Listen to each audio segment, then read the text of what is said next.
Hello everyone. इस video में I will discuss the important questions that can come from budget 2025-2026। Firstly, budget का article होता है 112 of the constitution. Finance commission का article याद रखना है 280। फाइनेंस कमीशन 16 चल रही है, इसमें बाद में वीडियो बनाऊंगा। बजट बनाता कौन है? मिनिस्ट्री ऑफ फाइनेंस का बजट डिवीजन। ठीक है, दिस इज़ ईजी। तुम्हें MCQ आएगा ऑब्जेक्टिव तो तुम सॉल्व कर लोगे।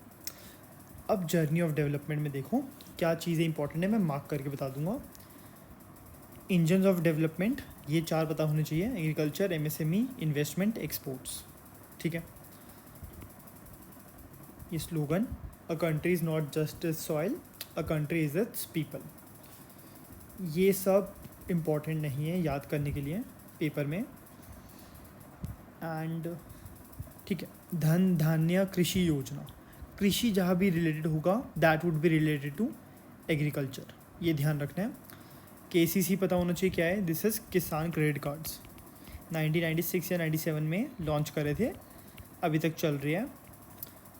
एंड इनमें 5 लाख तक का लोन मिल रहा है।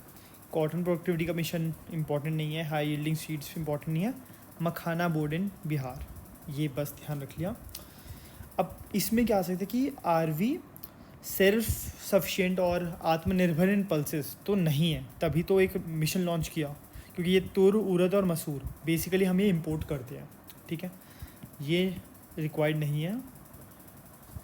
इनमें से उद्यम पोर्टल तुम्हें पता होना चाहिए क्या है, क्योंकि जो MSMEs होती है वो इस पर रजिस्टर करती है। ठीक है, इतना बस इतना, ये भी इम्पोर्टेंट नहीं है। मैन्युफैक्चरिंग का ये इम्पोर्टेंट नहीं है। 3 सेक्टर्स में ग्रोथ है, बहुत ज़्यादा डिटेल में है, याद कर सकते हो तो प्रेफरेबली। हाँ, इफ़ टाइम परमिट्स तो ये कंपोनेंट याद कर लेना। ठीक है, question can be asked from this. अब फोकसिंग ऑन, देखो फोकस किस पे कर रहा है? गरीब, यूथ, अन्नदाता, नारी। अन्नदाता आर द किसान्स। सक्षम आंगनवाड़ी, पोषण। ठीक है, ये न्यूट्रिशन से होता है चाइल्ड का, ये नहीं, ये नीड नहीं है, इसकी भी नीड नहीं है इतनी। अटल टिंकरिंग लैब्स, पहले इसका अटल इनोवेशन लैब्स था, इसको नाम चेंज करके टिंकरिंग लैब्स किया। तो ये स्कूल, गवर्नमेंट स्कूल्स में होते हैं ताकि इनोवेशन के लिए कर सकें। ठीक है, बाकी इतना इम्पोर्टेंट नहीं है। PM स्वानिधि, स्वानिधि होता है स्ट्रीट वेंडर्स को लोन देने के लिए स्कीम आई थी, कोविड के टाइम पे लाए थे, तो ये पता होना चाहिए। This is for street vendors. ठीक है, जन आरोग्य योजना तो चलो ठीक है, ये तो इजी है, हेल्थ केयर का है। अब देखते हैं, ये छोड़ दो। जल जीवन मिशन पता होना चाहिए। पावर सेक्टर रिफॉर्म्स नीड नहीं है। एसेट मोनेटाइजेशन प्लान की भी नीड नहीं है। अर्बन चैलेंज फंड भी छोड़ दो। हाँ, उड़ान, उड़े देश के आम नागरिक, तो बेसिकली जो फ्लाइट्स आती है उसका रेट बहुत सस्ता करे ताकि सबको असेसिबल हो, ये इंपॉर्टेंट है, इसका तुम्हें पता होना चाहिए बस। स्वामी फंड है, जो मिडिल इनकम हाउस होल्ड्स हैं उनको वो कंसेशनल रेट पे फाइनेंस प्रोवाइड कर रहे हैं। ठीक है, मुद्रा लोन्स, मुद्रा लोन्स देते हैं एक लिमिट, एक तरुण लोन्स होता है, फिर एक लिमिट पे मुद्रा लोन्स मिलते हैं, MSMEs को भी मिलते हैं। ठीक है, ये इतना इंपॉर्टेंट नहीं है, ये सब छोड़ सकते हो, ये वाला portion. PM research fellowship not so important. Gene bank, ज्ञान भारतम मिशन, ठीक है, ये कर लेना, थोड़ा एजुकेशन से रिलेटेड है इसलिए आ सकता है। एक्सपोर्ट भारत ट्रेड नेट, ये पता होना चाहिए क्योंकि डिजिटल पब्लिक इंफ्रास्ट्रक्चर पे फोकस कर रहे हैं। ठीक है, तो दिस इज़ इम्पॉर्टेंट, बाकी नहीं इम्पॉर्टेंट। ठीक है, ग्रामीण credit, NaBFID, national bank for financing infrastructure and development, ये 2021 में गवर्नमेंट ने इस्टेब्लिश किया है। अब ये आएगा ना, अगर पार्शियल क्रेडिट एनहांसमेंट फैसिलिटी किसकी है, तो ये पता होना चाहिए नाफिड की है। नाफिड है, नबार्ड भी पढ़ना पड़ेगा उसके अकॉर्डिंग। ठीक है, ये इंपॉर्टेंट है। FDI लिमिट इंश्योरेंस में 100% कर दिया। ठीक है, दिस इज़ इम्पोर्टेंट, बाकी छोड़ दो ये। हाँ जी, डायरेक्ट टैक्सेस, ठीक है ठीक है। जन विश्वास बिल तो बेसिक था कि डीक्रिमिनलाइज कर दिया काफ़ी प्रोविजंस को ताकि जेल ना जाना पड़े, सिर्फ फाइनेंस से काम चल जाए। Not important, not important, not important, paper के पॉइंट ऑफ व्यू से बता रहा हूँ। ठीक है, ट्रेड फैसिलिटेशन, ये सब कुछ इम्पोर्टेंट नहीं है। एग्जैक्ट वैल्यूज़ याद करने की कोई नीड नहीं, ये स्लैब्स याद कर लेना, this is very basic.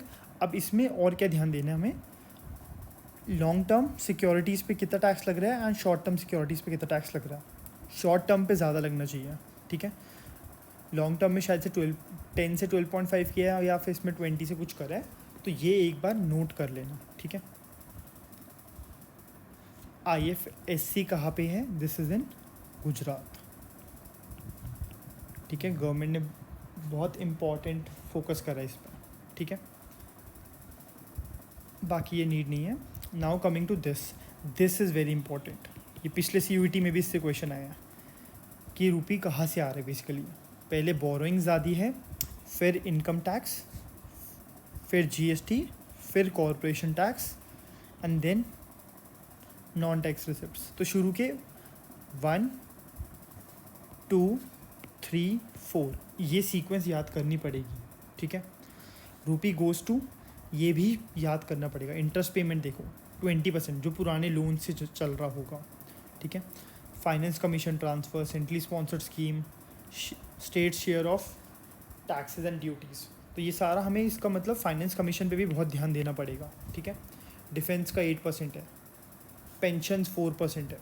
Pensions अभी न्यू पेंशन स्कीम चल रही है, पहले क्या चलती थी, OPS ओल्ड पेंशन स्कीम। इसमें क्या होता था, जितनी तुम्हारी सैलरी, अगर सपोज़ तुम्हारी सैलरी जब तुम रिटायर हुए 50,000 है, तो उसका 50% विच इज़ 25,000 तुम्हें पेंशन मिलेगी हर मंथ।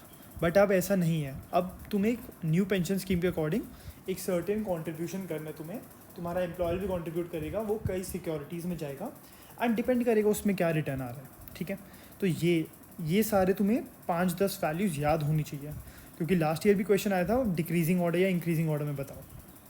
ये याद करने की इतनी नीड नहीं है। अब ये इफ़ेक्टिव कैपिटल एक्सपेंडिचर होता क्या है ये पता होना चाहिए, ये इम्पोर्टेंट है। जो फिस्कल डेफिसिट का ट्रेंड, फिस्कल डेफिसिट की definition, revenue deficit, effective revenue deficit और प्राइमरी डेफिसिट। प्राइमरी डेफिसिट होता है फिस्कल डेफिसिट माइनस जो इंटरेस्ट पेमेंट है पुराने लोन्स की, ठीक है। तो बेसिकली प्राइमरी डेफिसिट बताता है कि इस गवर्नमेंट की परफॉर्मेंस कैसी है, करंट गवर्नमेंट की, क्योंकि हमने कुछ लोन ले रखा होता है वो पहले वाली गवर्नमेंट ने, एंड बट इंटरेस्ट पेमेंट तो तुम्हें पे करना ही पड़ेगा, तो इसलिए उसको हटा देंगे तो प्राइमरी डेफिसिट आ जाएगा। इफेक्टिव रेवेन्यू डेफिसिट क्या होता है, revenue deficit minus grants for creation of capital assets. तो बेसिकली जो सेंट्रल गवर्नमेंट ग्रांट्स दे देती है ना स्टेट गवर्नमेंट्स को कि ठीक है ले लो बट कैपिटल एसेट बनाओ, तो ये तो एक सेंस में इन्वेस्टमेंट ही हो रही है, तो इसको हटा देंगे तो that will get effective revenue deficit. ये वैल्यूज़ चारों याद करनी है एंड इनको मतलब भी करना है। इससे रिलेटेड 2 क्वेश्चन आए थे लास्ट ईयर, ठीक है। लाख करोड़ से वैल्यूज़ तुम्हें इस चीज़ की याद करने की नीड नहीं है। हाँ, एक्सपेंडिचर ऑफ मेजर आइटम्स, पिछली बार ये भी क्वेश्चन आया था, इसमें एग्जैक्टली सीक्वेंस पूछ ली थी।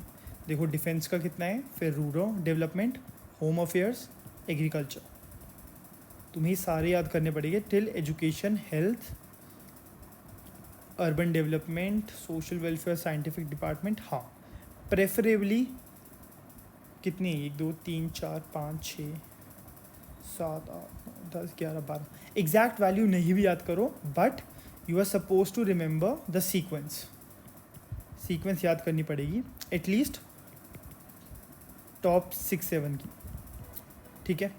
क्योंकि इससे as it is question last year भी आया, तो इस बजट से ही हमारे 4 to 5 क्वेश्चन बन जाएंगे।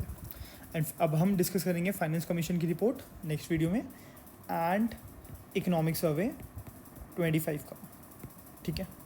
तो उससे देखेंगे क्या क्या इंपॉर्टेंट चीज़ें, एक स्कीम्स भी बची है तो उस पर भी मैं एक एक्स्ट्रा क्लास लेता हूँ, ठीक है। चल, okay, all the best. And हाँ, मैं I will share the link WhatsApp group का इसके डिस्क्रिप्शन में, so if you want to join you can join from the link itself.